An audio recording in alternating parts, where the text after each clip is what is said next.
अब आप शांति रख लेना, निवेदन करता हूं। हम खुद अभी 15 दिन से बाहर हैं, सब कहीं न कहीं थे। हम हजारों गम लिए फिरते रहे, श्यामला पूनम लिए फिरते रहे, सैकड़ों थे युद्ध अंतर में मगर अमन का परचम लिए फिरते रहे, और नफरतों के जिस्म ढकने के लिए ये सब प्यार का रेशम लिए फिरते रहे। वाह वाह वाह। हाँ, आपने वजह निकाली, अब बरी हो गया आप।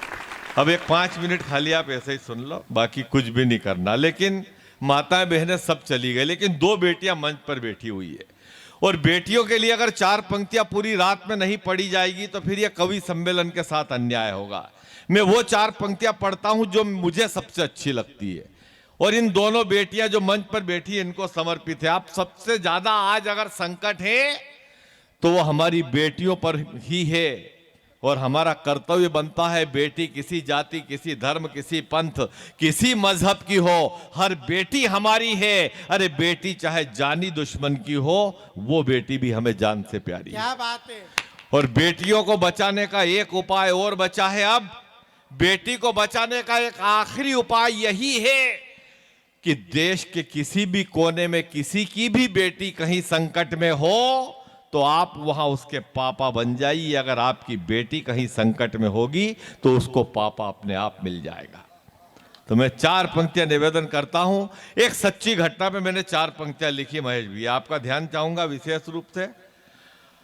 और ये सच्ची घटना पे 4 पंक्तियां। तमाम लड़कियां कागज के छोटे छोटे झंडे लेकर के स्कूल के टेम्पो में चढ़ रही थी। मैं मेरी बेटी को स्कूल छोड़ने बाइक से जा रहा था।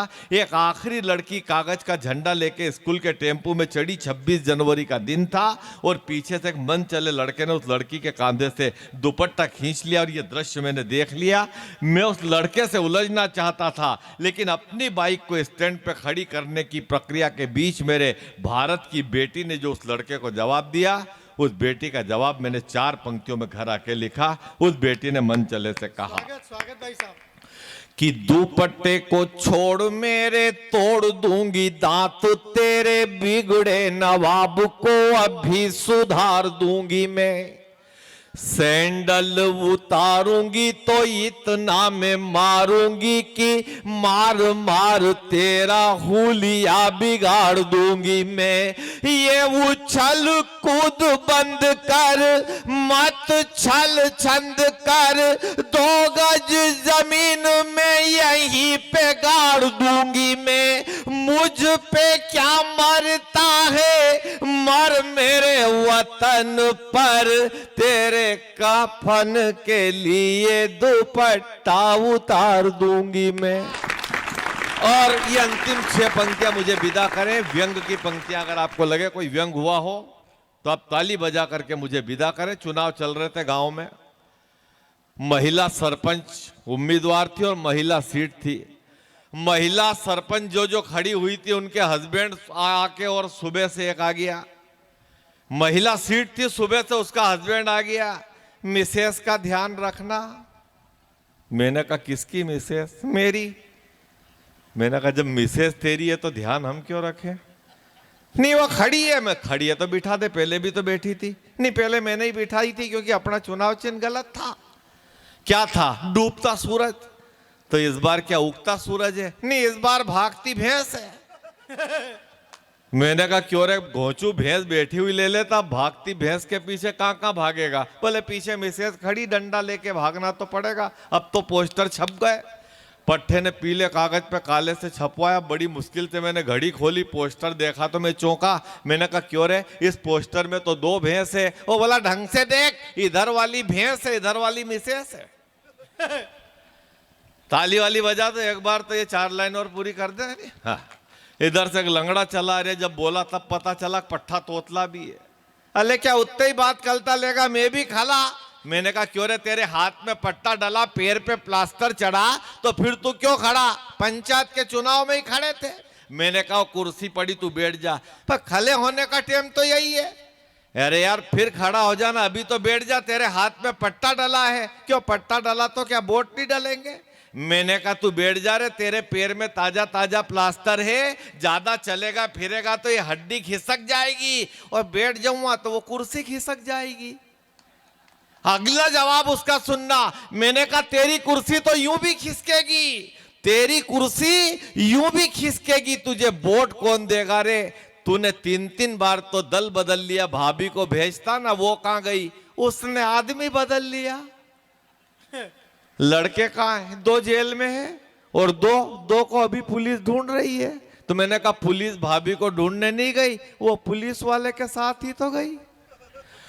अब ये अंतिम 6 पंक्तियां ये भूमिका थी। अब वो एक ने जो महिला सीट जो सरपंच बन रही थी उसके पति को कह दिया कि इस बार बाबू पटेल तुम्हारी मिसेस चुनाव हारेगी। बाबू पटेल का दिमाग खराब, बोले कुछ भी कर लेकिन चुनाव नहीं हारना चाहिए। क्या करें, बोले एक डमी उम्मीदवार खड़ा करो। बोले कौन, बोले मैं कल्ली भाभी से बात करता हूं। अब वो दलाल कल्ली भाभी के पास गया और यहीं से ये 6 पंक्तियां व्यंग की है। और ये अगर आपको लगे कोई बात हुई हो तो तालियां बजाना। वो कल्ली भाभी के पास गया, बोले कब तक हस्बैंड से आलू प्याज बिकवाएगी। कल्ली बोली क्या करें दादा, जब तक जीना तब तक सीना। दलाल बोला और नहीं सीने देंगे, महिला सीटें फार्म भर चुनाव लड़। वो बोली दादा मेरे पास पैसे नहीं है। दलाल बोला कि ये घर किसका, कल्ली बोली मेरा। दलाल बोला इसको बेचो। कल्ली बोली दादा बेच देंगे तो कहां रहेंगे, मेरा आदमी दुखी हो जाएगा। तो आदमी भीतर ही था, वहीं से चिल्लाया गंगा घर पे ही और स्नान नहीं करे। मकान बेचेंगे, फार्म भरेंगे, चुनाव लड़ेंगे। आखिर में मकान बेचा, फार्म भरा, चुनाव लड़ा और रिजल्ट आया तो कल्ली भाभी की जमानत जब्त। अब दोनों पति पत्नी रोज सुबह उठे, मुंह धोए, चाय पिए और उसको ढूंढने निकल जाए जिसने इनको खड़ा करा।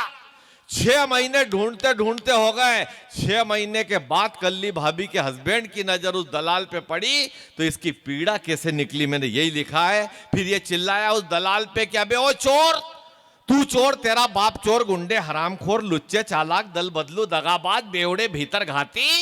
क्यों रे, उजाले में पंजा, अंधेरे में हाथी, साइकिल में पोता, कमल में नाती। फार्म भरा उस दिन तो खूब नाचा ढोल पे, झंडे बैनर टांगने भी खुद चढ़ा था पोल पे।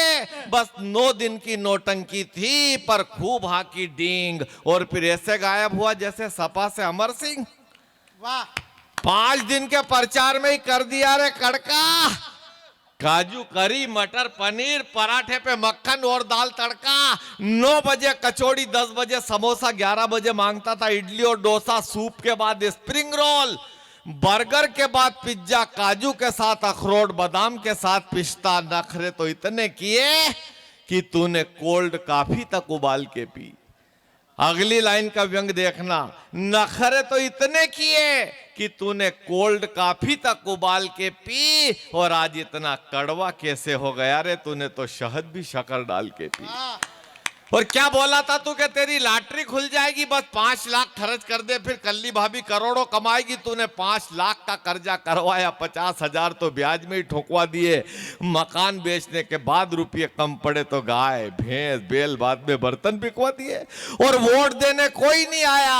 हाँ, कल्ली को सांत्वना देने पूरे मोहल्ले की औरतें जरूर आई।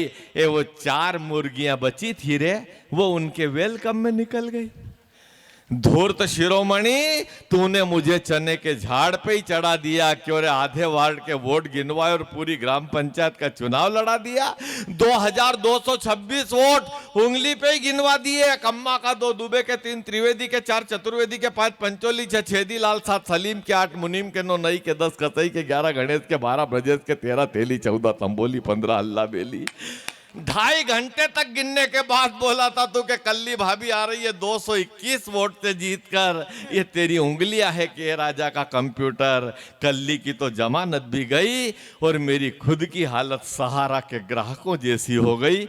और अंतिम 2 पंक्ति विदा करें, मेरी खुद की हालत सहारा के ग्राहकों जैसी हो गई। और जिस दिन वोटों की गिनती हुई उस दिन मैं शर्म के मारे धरती में गड़ा था।